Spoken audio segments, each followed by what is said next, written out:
চলতি বছরে মার্চে সৌদি আরবে কন্ডিশনিং করেছিল বাংলাদেশ জাতীয় ফুটবল দল।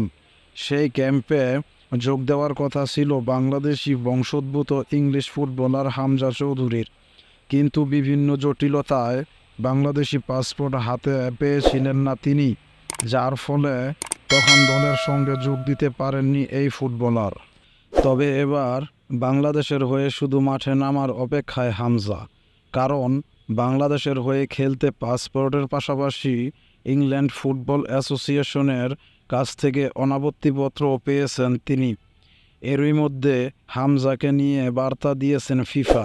বিশ্ব ফুটবলের নিয়ন্ত্রক সংস্থাটির ভেরিফাইড ফেসবুক পেজে হামজার ছবি পোস্ট করে ক্যাপশনে লেখা হয়েছে, নতুন বাংলাদেশের আগামীর গর্ব হামজা।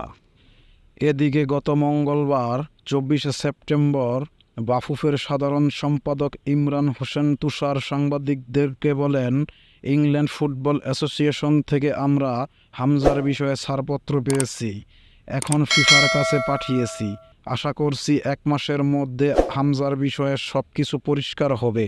কোনো সমস্যা না থাকলে হামজা শীঘ্রই বাংলাদেশের হয়ে খেলতে পারবে। উল্লেখিত, বাংলাদেশ হবিগঞ্জের হামজা চৌধুরীর নানার বাড়ি। ছোটবেলায় সেখানকার আলো বাতাস না পেলেও বেশ কয়েকবার বাংলাদেশে এসেছেন তিনি। ইংল্যান্ডের অনূর্ধ্ব-19 দলে খেলেছেন এই ফুটবলার। হামজা চৌধুরী একসময় ইংলিশ প্রিমিয়ার লিগের ক্লাব লেস্টার সিটির হয়ে খেলতেন। এরপর ধারে বুরটন আলবিয়নের পর খেলেছেন ওয়াটফোর্ডেও।